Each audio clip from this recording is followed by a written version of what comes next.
Hello, genies. We should talk about benefits of a quiet mind, right? A calm mind, a quiet mind, an empty mind.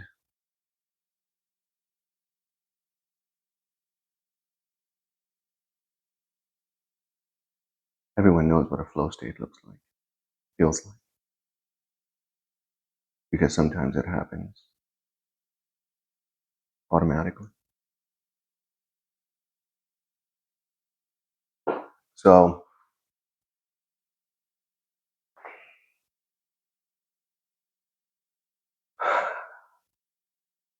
Rockefeller had a board meeting one day. He was known for saying very odd things. And he, at the end of the board meeting, people looked at him and said, "Are you going to say something?" And he just said something like, here was his response. His response was, "A wise old owl lived in an oak. The more he saw, the less he spoke. The less he spoke, the more he heard. Why can't we be more like the wise old owl?" Sounds funny.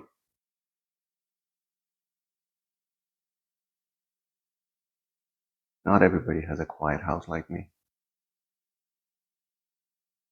I get a lot of quiet time to empty my mind, to live in a meditation rather than close my eyes for a couple hours a day.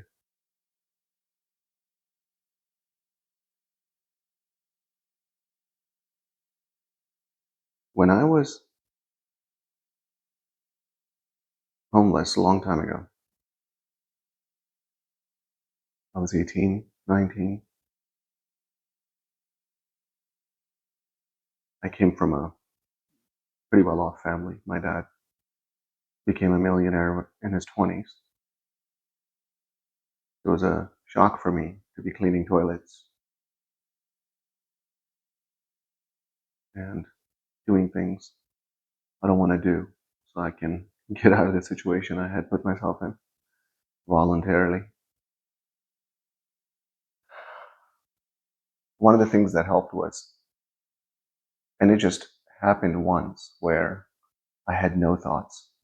I was cleaning and I was doing things, and later on I was on a hot dog stand somewhere, and I would work in a carnival. I would wash somebody's car, make $10 here, $5 there, and I would just do these things. And I realized it would be long stretches where I wouldn't have a single thought. You become a sponge when you quiet your mind. You see things you otherwise would miss, opportunities, words of wisdom, the subtle beauty around you that is always there. But our analytical mind, our ego, our chattered thoughts, our head just keeps us so occupied in our head. And then we get consumed by it, judging people, getting angry. Poor me, the victim mindset. And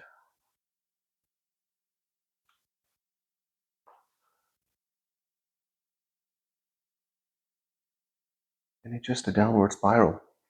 You get stuck in a loop. Your head's on a hamster wheel.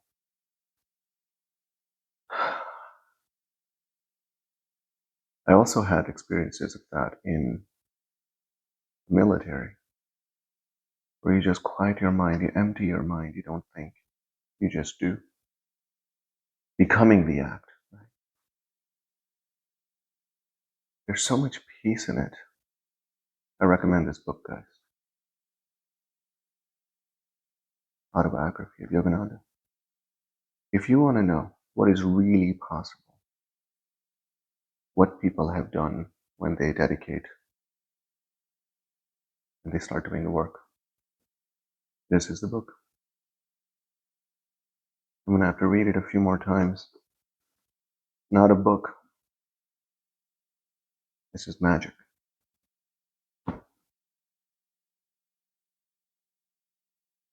I truly realized the power of calm mind, empty mind, when I got into a corporate America. When I would give interviews, I would initially start to sweat, be nervous, fear of judgment, fear of not being articulate, not being able to express myself, or I might not know the answers. In a couple of those horrible interviews, and then one day, it just happened again. And I never really caught on to it until later on.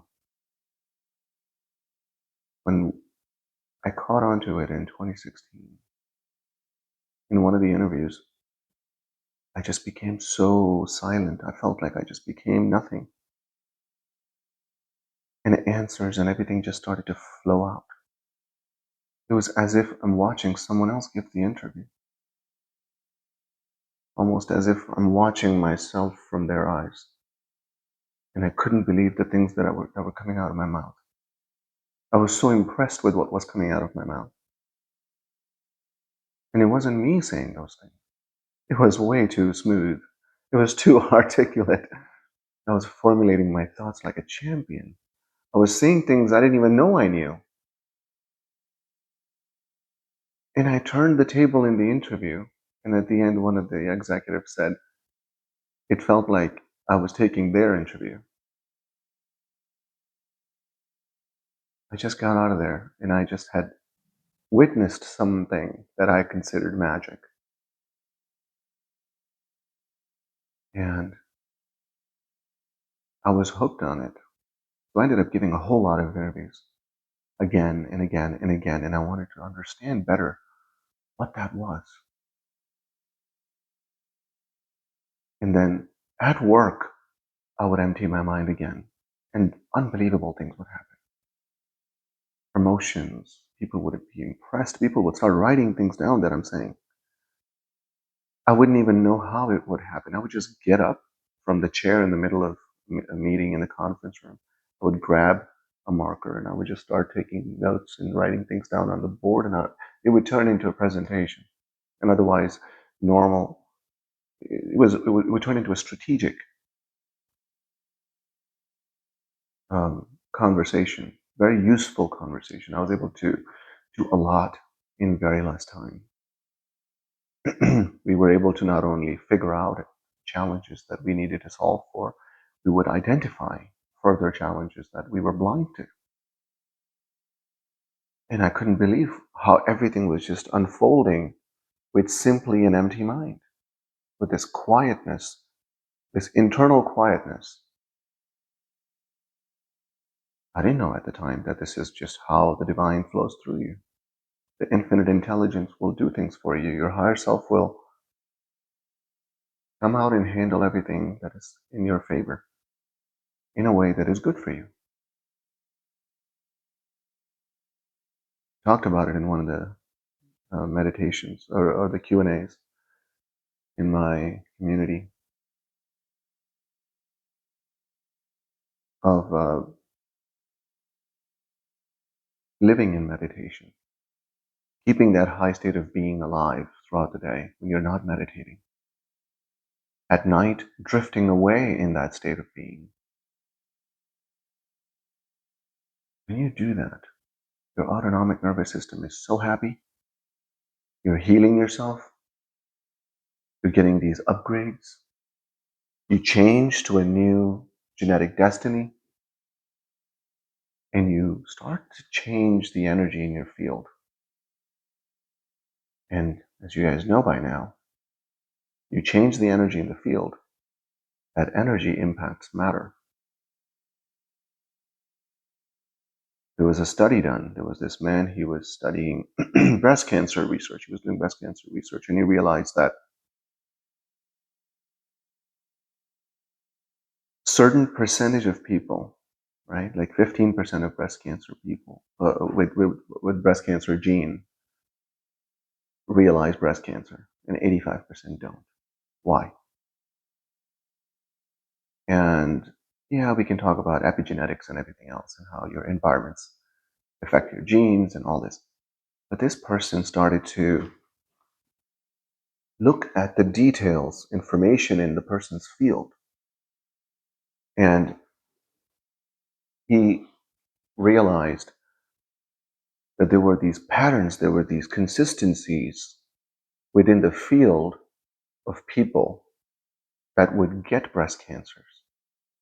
And the people that did not get breast cancer and still have those markers, specific markers within the field, would then eventually get breast cancer.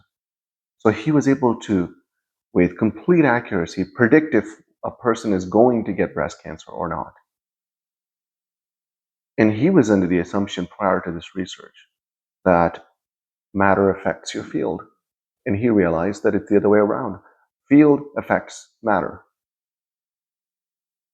That's why people that are always trying to change things on the outside, change people, change circumstances so that something inside of them can change, not realizing that nothing will change until you change. And when you change, you become a different person. When you become a different person, that personality, this new personality, with this new information in the field, will then have no choice but to reflect a relevant hologram in your life.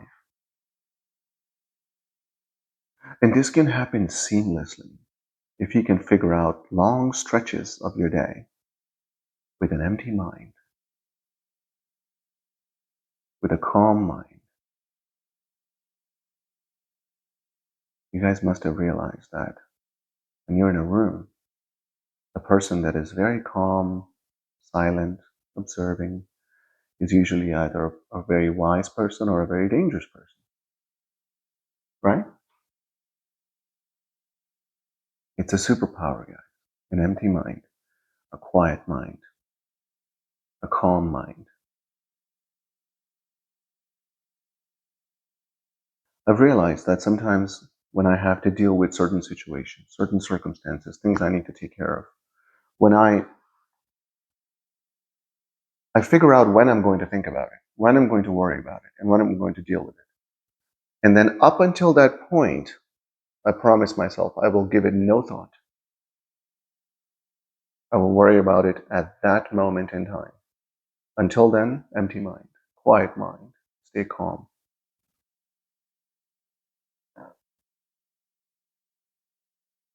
And more often than not, actually I can't remember the not. Almost every time, it just gets taken care of. Either it gets taken care of prior to this, all by itself, or right in that moment, walking into that moment with an empty mind, and it just seamlessly flows through. It just happens. I had an example of something that, oh yeah, I was talking to Ayushi, and I was telling her that I'm going to look for people that are doing this work around me in this area. And, we'll do some walking meditations together. We'll meet, we'll hang out, and we'll just have an in-person conversation like this. I might invite them over to have a conversation here. How should I look for it? Yeah, I mean, there are groups and Facebook things that I can do and look for it. I was like, I'm not going to look. They'll find me. I don't know if it was yesterday or the day before. Time seems to just... And somebody just reached out to me. I got this message on Facebook chat. Somebody reached out to me. They're like, hey, we just have created a group here and we do walking meditations together and we hang out together and we get to know each other. So would love to have you, would love to get to know you.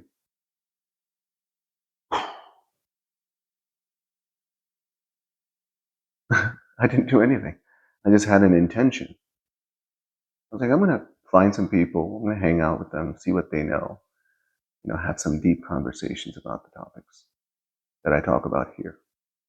And the whole group was formed. They found me, they reached out to me, and without doing anything. Guys, magic happens when you get out of your own way. Coincidences, synchronicities, just come to you. They'll come and knock on your door. When you get out of your own way, something really profound happens when you empty your mind with this new genetic destiny. You have these new thoughts. You become so observant of the divine matrix. And you also become this greatness. You become this, what do you call it? You embody this radical surrender mode with it. It's as if when you empty your mind, God pays attention to you. God looks at what you need and just provides it in some way, shape, or form. Gives you profound ideas, insights, clarity, and things just happen. And your field energy starts to change, which then affects everything in your life. Everything. So, do what you will with this information.